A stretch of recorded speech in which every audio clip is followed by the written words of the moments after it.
Hi, I'm Natalie Jill, fat loss expert turned high performance coach. When odds are stacked against us, how do we shift and create everything from nothing? How do we level up when we aren't feeling it yet or we've had a big setback? On this podcast, I'll be talking to some of the most inspiring and courageous men and women on this planet who at their worst learned how to achieve success greater than they ever dreamed possible, leveling up and creating everything from nothing. At the age of 13, Josh Snow's parents were facing a recession like many others in 2007. But instead of Josh, as a kid, taking on scarcity mindset, victim mentality, or ignoring, he became an entrepreneur. While maintaining straight A's and playing sports, Josh used the free computer at the school library to learn how to build websites. That led to clients, and then to one special client tip that he should learn SEO and Google AdWords so he can create residual income. Josh's curiosity was piqued. He studied, he obsessed, and he became the best at it. He made his first million before even finishing college.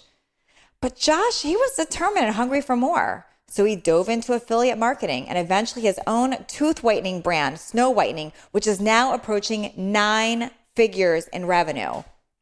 At 26 years old today, he is also now an active investor and a philanthropist that gives back to deprived communities.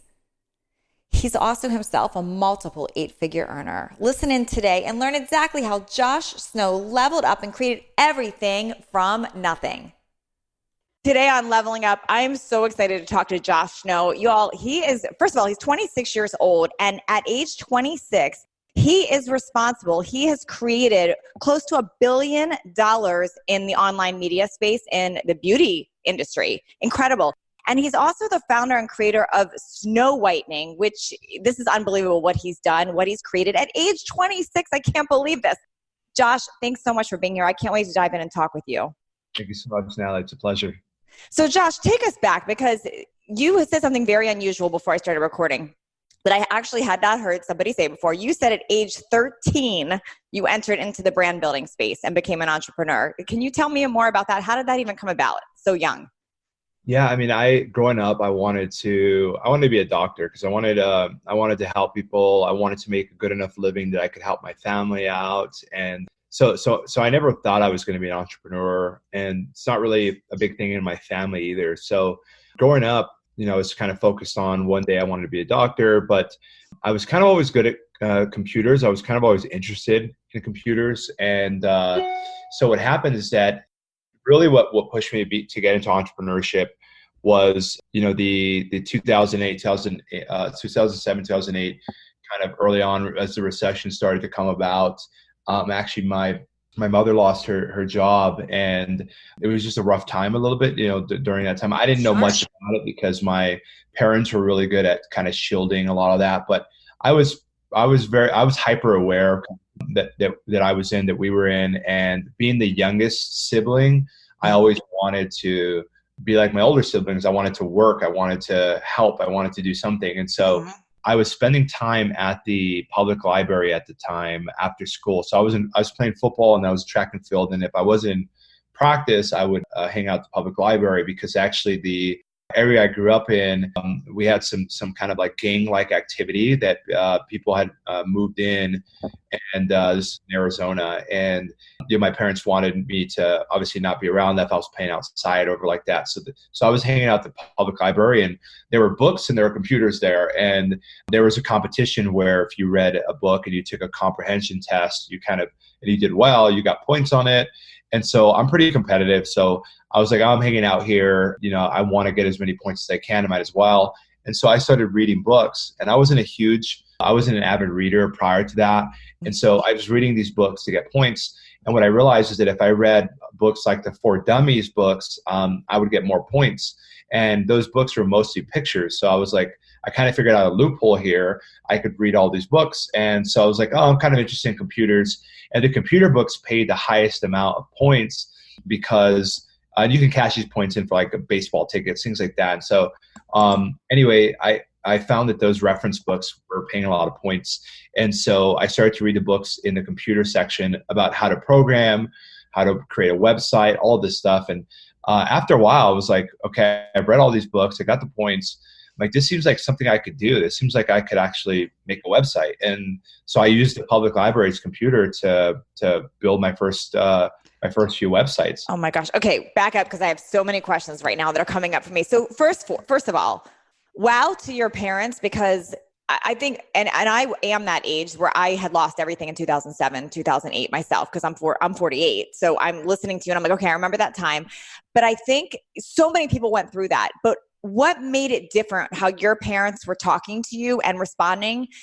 Did they create panic in you, or were they creating an awareness? What was happening? Because a lot of kids that were your age heard that same conversation and didn't end up making billions of dollars online. So what was, I want to know that first, like what was the conversation happening? Because so many people listening are in that spot where maybe it's not a recession everywhere for people, but people are dealing with that. And how are they talking to their kids? So take me through that. Like, what was your mom saying to you? What was your dad's role in that? And what were you hearing?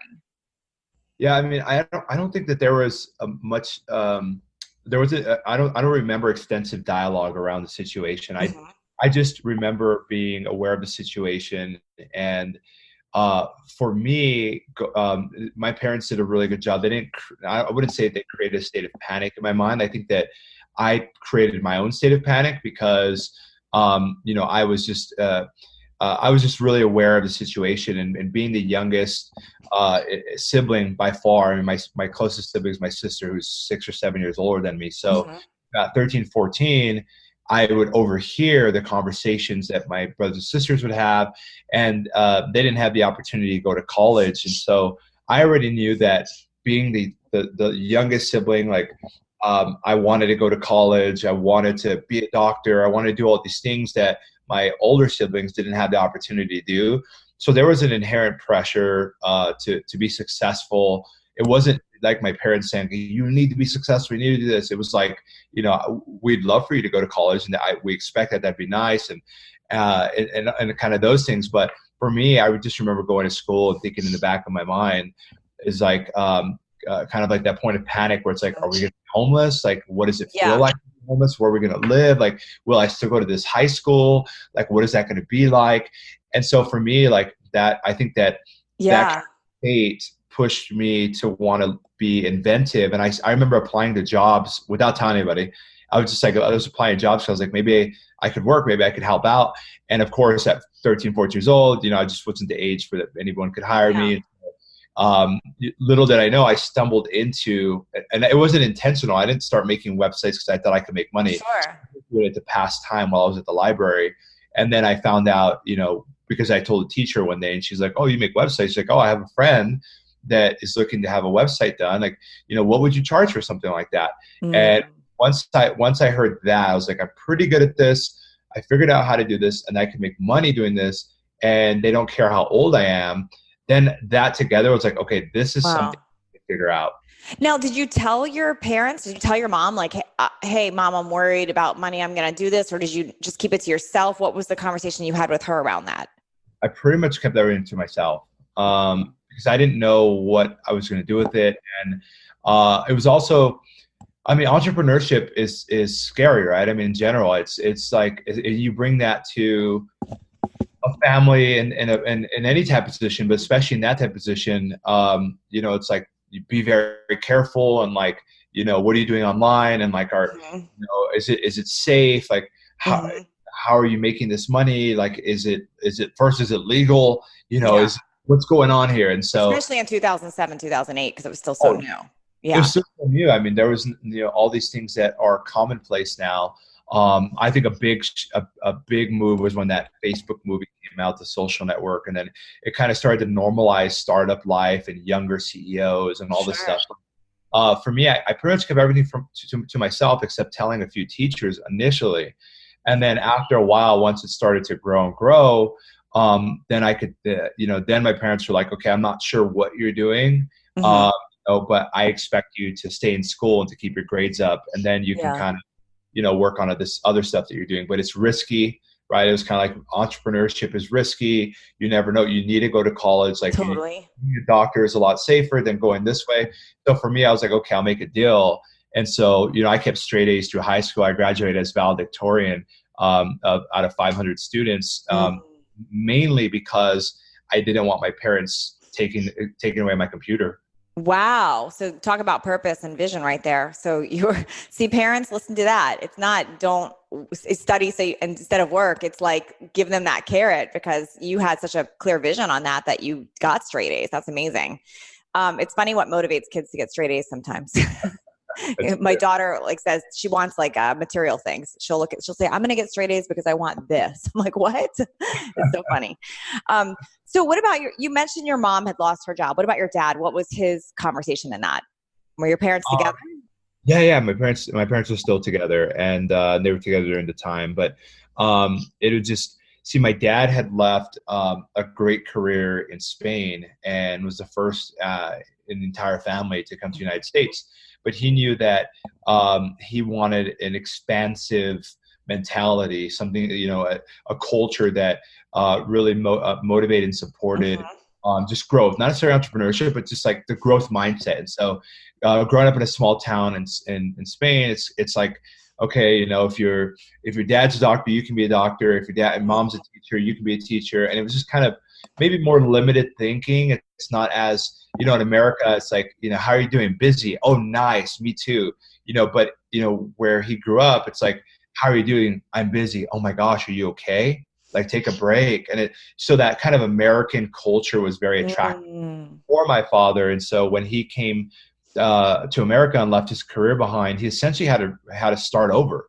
Had to start from zero, start from scratch, and didn't really know anybody. And so because of that, he had to start all over. And so it wasn't like he was at the point where he was making enough money that he could sustain. There were 6 or 7 of us in the house, and it was a lot for one income to kind of sustain this. And so but the good thing is that he didn't lose his job. He continued to grow and do what he was doing. So that was the stable rock that really helped us through the position. And my mom ended up finding another job and all that. But it was just that kind of that moment, totally, like an epiphany inside of myself, where it was like, I don't want to, when I grow up, I never want to worry about job. Yeah, that's amazing. So, okay, so you study at the library, and you're in the library initially to avoid gangs, which I get. I've heard this as a theme as well too. So it was like almost like if you play sports and you're in the library, people ignore you, but if you're out, you're dealing with that invitation. So you were dealing with that. So you're in the library, you figure out that you can earn points for things. So you start doing that, and then you figure out how to do a website. You mentioned to a teacher, and you get your first client. Is that my understanding? So you have your first client on a website, and how did that lead to so much more? Yeah, so that was so teachers were really a couple of them were really supportive, and I felt like I didn't really tell anyone. I was a football captain and track and field, and it wasn't cool back then to make websites. And now it's like, it's awesome, but I kind of held it from everybody, and so I could only share it with the teachers. And so they started essentially wanting to help me out and just connecting me to their different friends who had different businesses. So I started making websites. And then I had a client, which was through the teachers. I was doing everything, designing. I just used Google and YouTube. They're like, hey, I need this. I was like, okay, I'm going to grab a book, YouTube, Google, I'm going to figure it out. They're like, oh, I want the ability to schedule massages through my website for my clients. I'm like, okay, let me figure that out. Shopify wasn't big. WordPress still wasn't even that big. So I was just figuring stuff out. I wasn't like an expert programmer. I just knew that I wanted to make some money. I wanted to help this person out. That was it. So a client came to me one day and said, Josh, you're great at building websites. And the word spread naturally because there's this kid who builds great websites for a fraction of the cost. Yeah, because how did you even know what to charge? And I'm assuming you weren't charging enough because you didn't know. I didn't even know you could charge. I remember the first time I got asked to make a website, it was like if you asked me to make you an extra sandwich and I'm in the kitchen and I'm like, I'll whip you up another one here. Like, what do I owe you? And I'm like, dude, it's a sandwich. Like, here, it's fine. So for me, initially, I went to Google and I'm like, how much do people charge for websites? And so I think I took like $500 or $250, something really low. And eventually I made enough money that I could buy, I went to buy my own computer. So we didn't have a Mm, computer at the house. So that was a huge moment too, because now I could build websites all night long. And, mm, and I just kept the same deal with keeping my grades up. So I was able to go to school during the day, sometimes practice if I was in sports. Eventually I ended up making more and more money. And then I realized that this is what I wanted to do. And so I ended up quitting football, which was really hard. I quit track and mm. field. And then I was pretty much building websites from 3 o'clock in the afternoon to 2 in the morning, and then waking up at 7 and going to school. So 5 hours of sleep.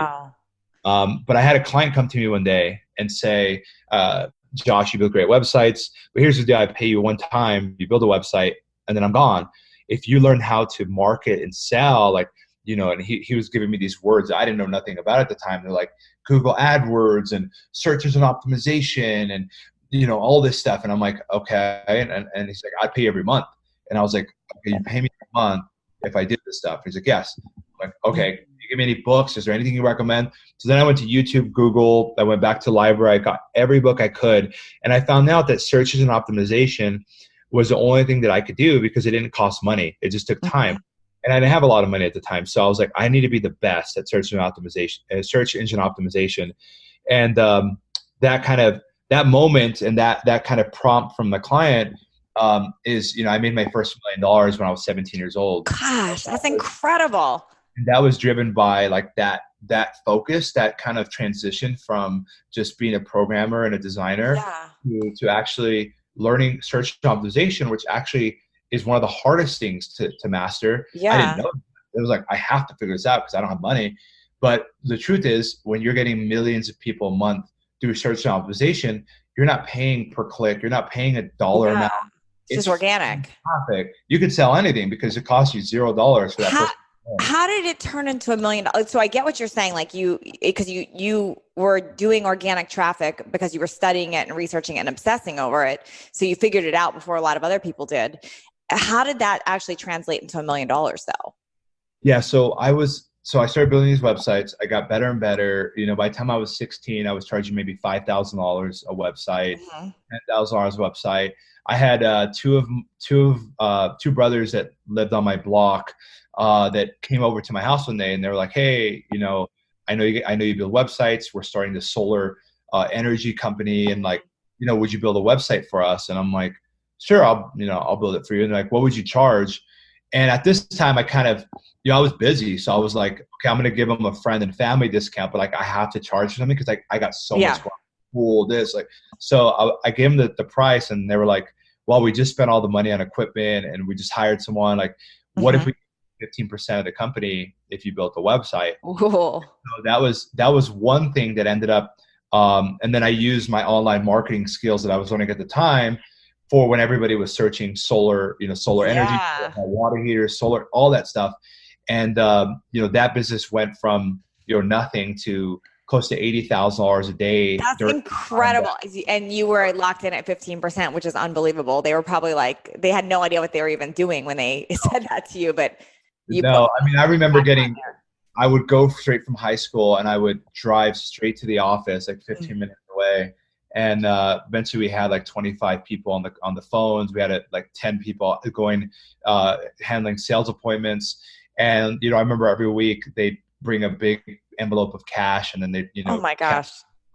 And now, so, did they acknowledge that this was because of you and what you had done? Did they know that, or did they think it was just because of their great product? Well, I think so, but I think that what happened over time is that, being 16 years old, and they were in their 30s, 32, 38, and their brothers. I think after a while, I think they did acknowledge, to answer your question, they did, because they ended up upping my percentage to 20%. And then the tax credits for solar stuff started to kind of dry up a bit. Okay. And then, for lack of better words, there were certain management decisions they were making that I wasn't particularly fond of. And for me, I was so serious about business because I was like, I need to figure this out because it's so important to me. And they were too, but they were just at a different stage in life. And so eventually I ended up leaving that business. But in the meantime, um, in between clients that I would get to make websites, I was like, is there something I could do? Like, how could I make money in the meantime? So I started creating blogs on health, fitness, beauty, pregnancy. I mean, all kinds of blogs. And what I realized is that with Google, a program called Google AdSense, I could put ads on my blog. People clicked on them. I got money for that.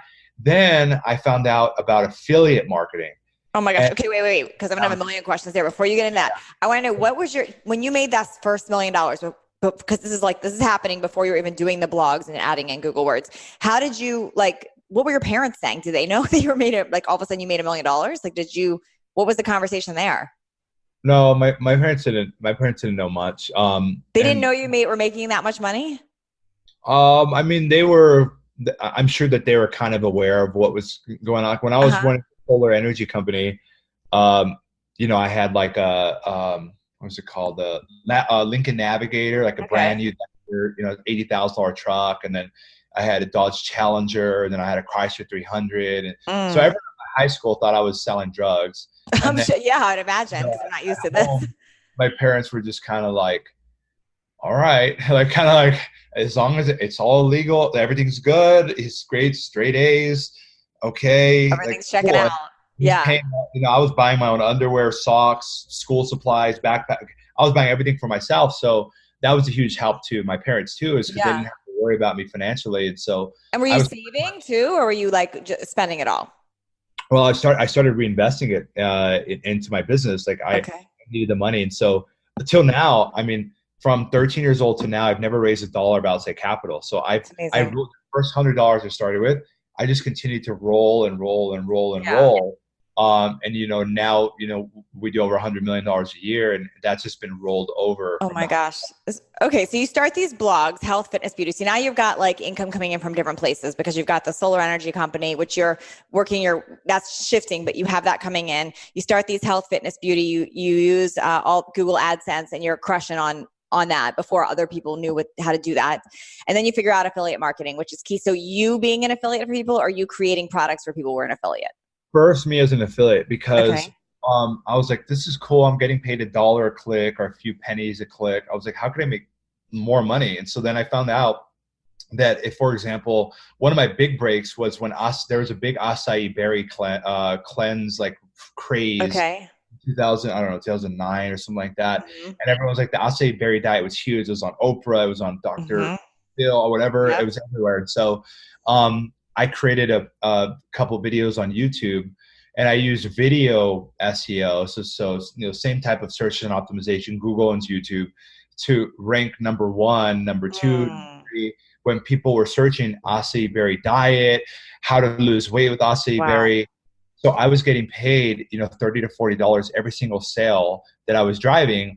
And those videos now have millions of views on each of them. And I created them in 30 minutes. I just threw them up there. And I was making so much money. Oh my gosh. I thought it was a joke.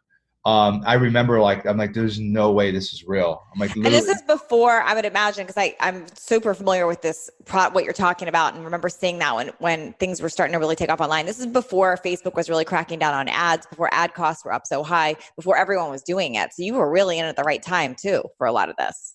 Yeah, I've been around. I've gone through a few cycles in online. 12 years in the online world is a long time. Yeah. So I've seen so much of it. And so, YouTube. So what was crazy is that I was spending $0 to drive those sales because it was YouTube. And then Google came out with this update where if you search acai berry diet review or anything like that, they started putting YouTube videos in the search results for the first time. And so essentially, if I was able to game YouTube to rank up highly there, then Google would pull me up. So I was ranking number 2. So Oprah would talk about the acai berry, 10 million. Go Google it. Yeah. And then they click on my video saying, here's the product to buy. Here's how you buy it. And I'm getting paid $30 to $40 every time someone buys that. Incredible. Josh, how was your ego around all this? Because this is interesting, because You were making money so easily. Not that you weren't putting work into it, you were, but you were just making stupid money. It was just coming in like crazy. Like, what were you thinking? Were you like, my gosh, I got this all figured out? Did you get a big ego about it? Were you thinking it was going to go away? What was going on in your mind around all this? Yeah, I don't know. I think that, what's interesting is that by proxy, I went through the recession, right? Like, I didn't go through it because Right. I was 14, 15 years old and 16, but by being around that and being hyper aware and my parents being very open about the situation without like trying to scare me or anything, just very open, it gave me the opportunity to realize that, that the economy is cyclical and that it's not always going to be great, and that you should prepare for the worst, hope for the best, prepare for the worst. Just through proxy, I kind of went through that and I realized like, wow, okay. And then growing up and not, I never struggled for anything growing up, but we weren't like wealthy by any means. It's so like I knew I had to pay for my own college. Like there was no college savings account. There was nothing. Sure. I bought my own first car. I sold one of my blogs when I was 15, 16 years old, and I bought for $4,000. I bought my very first car before I started making more money.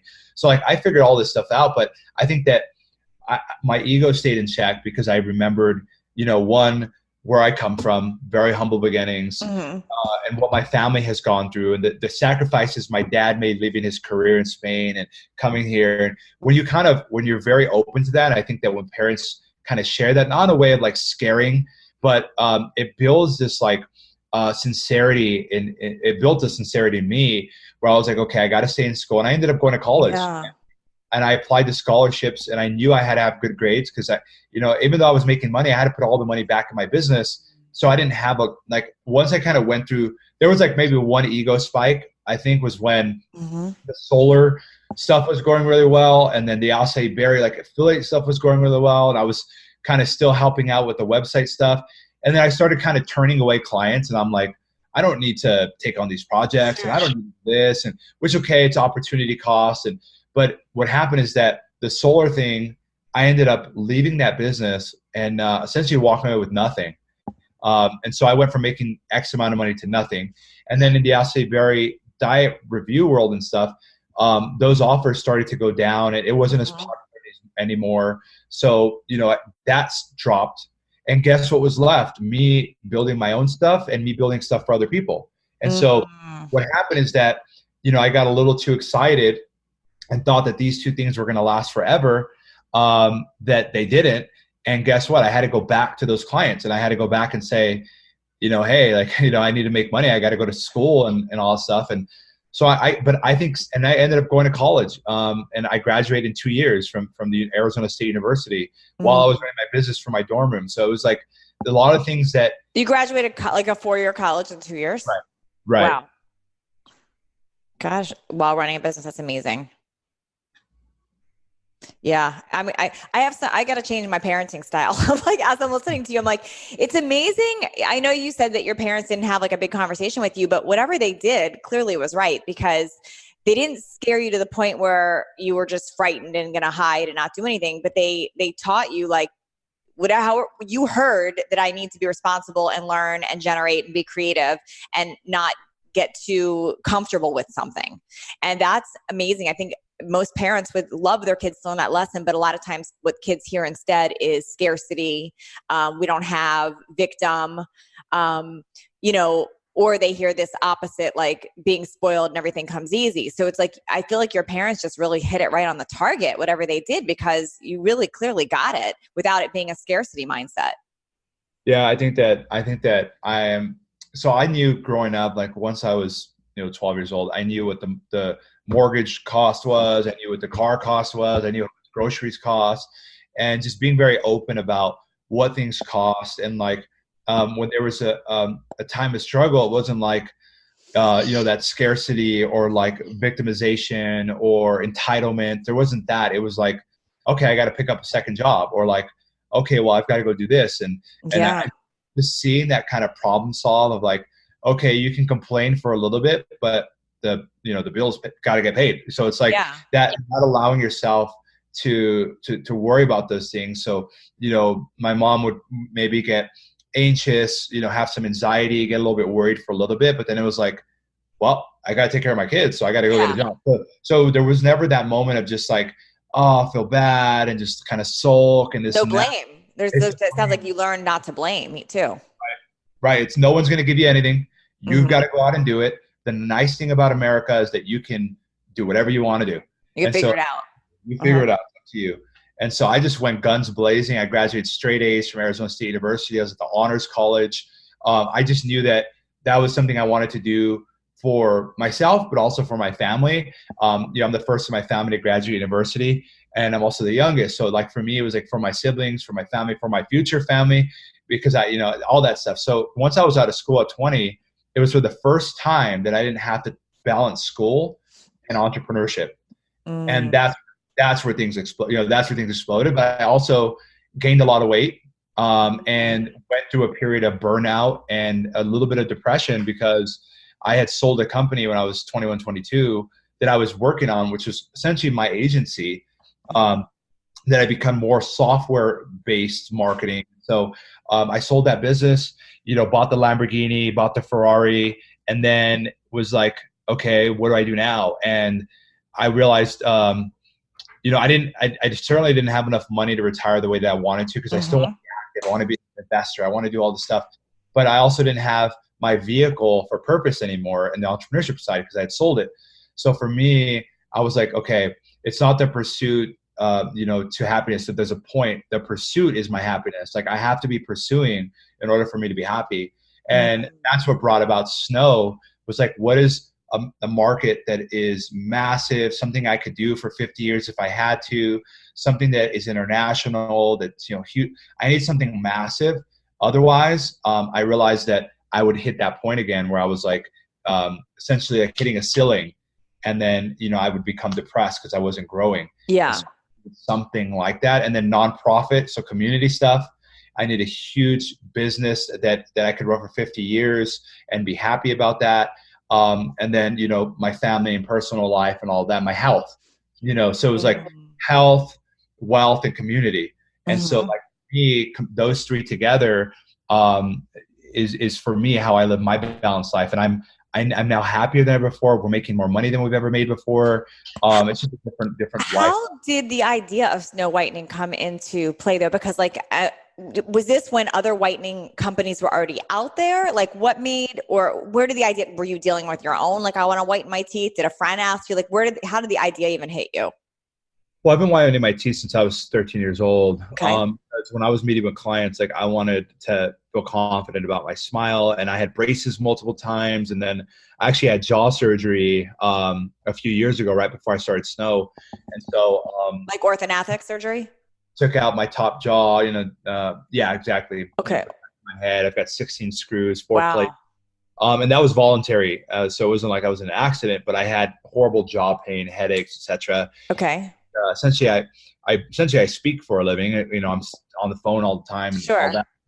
Anyway, I had jaw surgery. I became friends with, my oral surgeon, my orthodontics, my dentist, and I'm sure they were curious because here's this 20, 21-year-old paying for all this. Yeah. Pulling up in a Lamborghini, on a Wednesday afternoon. Like, why aren't you in school? Like, what's going on? And so we became friends, and I'm kind of an old soul, and so we would just hang out, and one day, we're having drinks, and I said, where's the business at for a guy like me? Like, I'm not a dentist, I'm not a doctor. And they're like, well, you have strips that have been around, whitening strips that have been around for a long time, $30 to $60. And then you've got like the in-office treatments, and then you have veneers way over here. And so like, there's a gap right here that, maybe you could solve. And so I said, between in-office procedure and at-home whitening. At home, yeah. Okay. So like the efficacy of the in-office treatment with the convenience at home, direct to the consumer. And so like, I figured I was like, that business model makes sense to me. I know beauty very well. And so then the dream came to me where once I started doing research, I'm like, wow, it's a massive industry. It's super competitive. You have some incredible companies at the top. And so I was like, if I could bring real technology into the beauty space and really sprinkle some celebrity on there, but like true science, true technology, and simple with beauty, I was like, that combines my entire world. Like my entire world has been about beauty, technology, marketing, design, packaging, brand. I'm like, this is perfect. And I'm doing it in the oral care space, which has never seen it before. So it's like, I get to be the first to really bring this type of product. And now Snow is a premium oral care brand. We have a top selling anti-aging lip care line, anti-aging lip scrub, anti-aging lip balm, floss. We're launching our toothpaste, our rosé champagne toothpaste, Wow. mint mojito, peppermint mocha with activated charcoal in it. So we're bringing cocktails and It's drinks amazing. into toothpaste, and then pairing it with massive celebrities with 80 million plus followers. Yeah. And then with retailers. And so I'm going live on Home Shopping Network September 25th. That'll be my debut. So it'll be me selling all of our Snow products on Home Shopping Network. So that'll be exciting. That's really, really cool. So, okay, I've got a random question that's coming up for me. So many people walk around fear of, judgment, people pleasing, like other people's opinions in their way. There was a heavy opinion going around about you just by listening to you. I'm imagining in your early 20s, late teens, he must be a drug dealer. He's doing something illegal. Like, what's this kid showing up with all this money? Did you care about that? How did you put that stuff out? Because it's here people are thinking you're one thing and it's so not what you were doing. You really had the right intentions for what you were creating. Did that come up at all? And how did you get rid of that? Because I think that holds so many people back, what other people think of that. Yeah, I mean, at this point, like that, I think at this point, so I speak to thousands of high school and college students every single year, and I understand the mental process because I've been through that. Even when I went to college and I'm sitting in the university, I'm in the honors college. I was the only kid from my entire district, and so like the kids in my district, this kind of expectation was like, nice, you graduated high school, like, all right, cool. It wasn't like you're going to go to college, like, oh, those kids go to college, and those kids do this. So for me sitting there, I'm like, I don't know anybody here, and that kind of self-talk of like, maybe I'm stretching too far. I've got my business. I'm already in college. Why am I here in the honors college? Like, I don't have to do all this. And like, I wanted to quit. And so what I learned is that I must chase difficulty. That's been the key to my success, chasing difficulty. Anytime I want to give up, I need to give in. So anytime I feel like giving up, that means that other people next to me also feel like giving up. We're all human. So that's the moment I keep a little spare tank of gas in my soul, so that when those moments come to me, I use that spare tank of rocket fuel and to outrun myself, mainly, not just to outrun others, but to outrun my own fears, my own self-talk. But for me, it's like I've shattered those limiting beliefs because I'm a Hispanic poor kid from the hood that built $1 million business from a free computer at a library, thanks to Google and YouTube. And I graduated with straight A's, top of my class, both times from high school and university, first in my family.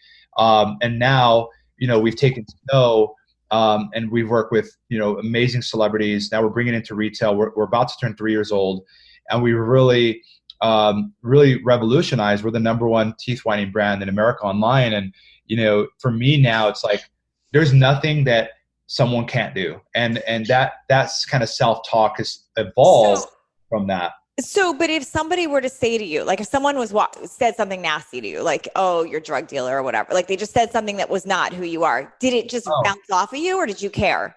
Did it ever get to you? Well, like initially there were the limiting beliefs of like, I used to be self-conscious about my age. Like, I'm like, oh my God, I can't tell anyone my age, or any of my clients, I hope they don't find out I'm 16 years old, because then they're going to not respect me. And so I remember that's why whitening my teeth was important, because I needed to look good. I would put on a nice dress shirt, and I would, when I was on the phone, I would deepen my voice.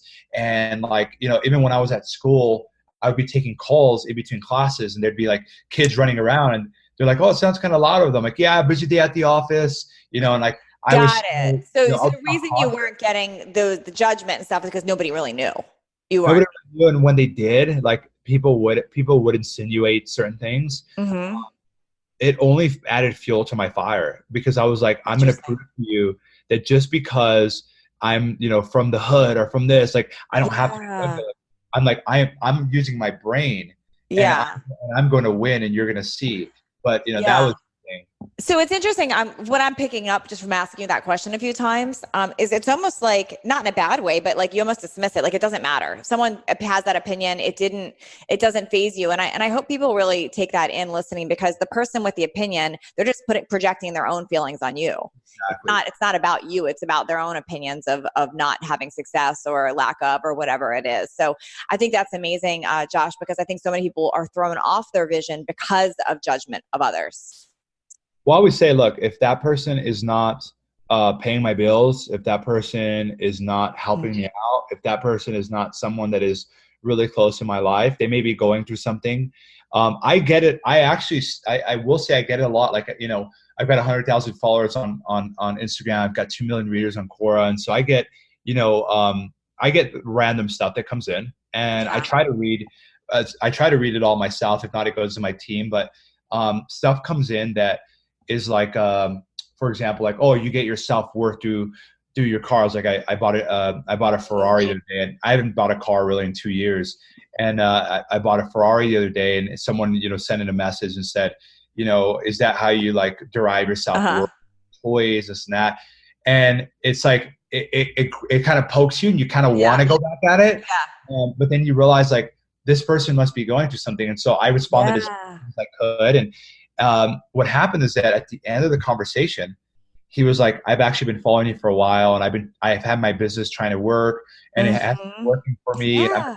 I'm in my mid 40s, and I've been trying for so long. And when I see someone in their 20s just, buying all these cars, it makes me feel like I'm never going to make it. Oh, wow. Super vulnerable of this person, like, but that's behind it. I would love, and I sent him some of my YouTube presentations. I said, I'd love to get on a phone call with you for 5 minutes and talk to you. But it's like, I find that most of the time people are just, like you said, projecting themselves. And for me, it's like, I have to keep going for the people that believe in me, because there are more people that believe in me than those who want to, say certain things. Yeah. So I have to keep going for these people. I can't stop for these people. Yeah, I love that. You said earlier you're an old soul, and I totally believe that. Like, I just wrote down several things that you said, and I love that you said that you must chase difficulty. And I love that you said, instead of giving up, give in. That's so good. In fact, I'm 48, and I literally just yesterday on my arm tattooed the word surrender. Oh, because wow. It took me 48 years to get to that understanding that you just said in your 20s, which is amazing. So, and that's what surrender means to me, is about giving in, because you don't know what's on the other side. That's right. Yeah, that's amazing. I'm so impressed, Josh. I mean, this is just, I could talk to you for hours. I'm like, I want my daughter to hear everything you're doing. This is so impressive. So your snow whitening is your main focus right now, or is there something else? Yeah, we have. So I would categorize two focuses. We have I'm a part of a few different brands, but I would say the two that in terms of revenue and kind of growth and all that, and what we're known by, there's Snow and there's David. And so David is a personal finance company that essentially we help educate Americans on personal finance, financial products and services. And we also have a service center, close to 100,000 calls that come in every month from Americans looking for, they're like, hey, I'm thinking of refinancing my mortgage. Is that something I should even do? Like, what does that work? And so kind of guiding our readers with millions and millions of readers who we guide on different decisions they're making throughout their life, buying a car, buying a house. And so David versus Goliath, that's what we called it, David. And so that's a very large business and growing business. And Snow, right next to that is, a premium oral care brand, really a premium personal care brand with our cosmetics line, and really just reimagining the entire oral aisle. You go in Target, you go in Walmart, walk down the oral care aisle, and reimagining products that are need to haves and turning them into want to haves. Yeah, instead of clinical, like more, I get it, like more the beauty or I love it, because you're right. It's so clinical right now. At least what you see. There's no reason to be. What happens is that sometimes companies create products for retail. So it's like, let's change the packaging 8,000 times, but the ingredients stay the same. Yeah. And what happens is that, I don't know if you're like me, I go and I'm looking for a toothpaste, and I look at a wall, and some are shinier than others. One's red, one's blue. You're like, what is really the difference? And you flip over the ingredients, and you realize that 90% of them are the exact same. Yeah. and why is one $8, one's $3? So we're like, I think that consumers, our toothpaste will be priced between $9 to $12. We believe that customers are willing to spend a little bit more money for something that is truly high quality, not just about packaging, like truly good ingredients, good quality. Yeah. Something exciting. Like someone's like, I want, that new toothpaste, that mint mojito, that pina colada, that cosmopolitan wash. Like I want that breath spray. And so we're just creating excitement in that aisle. And it's fun and different and playful. And I love it. And you're also tapping into anti-aging, which is my bread and butter right there, which I love. So, because that's a whole, I know you've got like the trendy younger market too, but then there's the whole older market that we think we're not too old and it's not too late. And we want the anti-aging. So I think it's amazing you're hitting on that too. Well, our customer is 35 and up female. I mean, that's who, male and female, but that's our customer. We have the millennial fun type of marketing that is what we use. But you look at our customer base, close to 500,000 customers.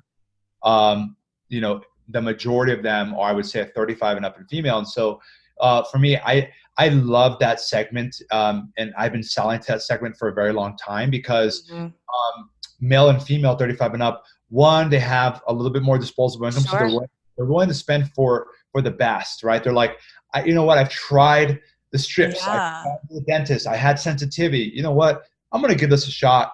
$150 for the system. Yeah. I spent more than that on one session. I'm going to give it a shot. And then they're raving fans afterward. They're not afraid to tell everybody about it. Totally. And, they're willing to try something different. And so what happens is that most companies focus on the millennial side of things because they haven't chosen their favorite product yet. And they're hoping that they'll stick with them longer. But what I found is that there's a certain segment of the market who has tried a lot of stuff already, very educated. And if you give them something that's truly the best for them, they're going to stick with you to the rest of their lives. Right. And they're going to tell their kids to use you and all this. Yeah. I like that segment a lot for me. That's amazing. Josh, this is so incredible. I do have one question that I ask everybody, and I want to know what you would say to this. If somebody's in their own personal rock bottom right now, whatever that is to them, whether it's health or it's financial or whatever it is, and they are in the I feeling sorry for myself, victim mentality, which I totally get comes on. It's very real when you feel that way. If you were to give them some advice on how they can shift out of that and start leveling up and creating everything from nothing, what would you tell them? Yeah, so I look back to moments where, I felt like I was at rock bottom. Okay. And, and it still happens every now and then where there's so much going on and you feel like you're never going to catch up, or, you just feel the world tugging on you. You kind of, maybe you feel alone. Remembering that things don't necessarily get easier. They maybe get harder, but you get better, and you get better at dealing with them. And so don't look for things to get easier and like, why are things so hard for me? Instead, look internally and say, how can I get better? And how can I feel better? And certain things like just making your bed, taking a shower, smelling good, certain small things, the small wins add up, the compound effect.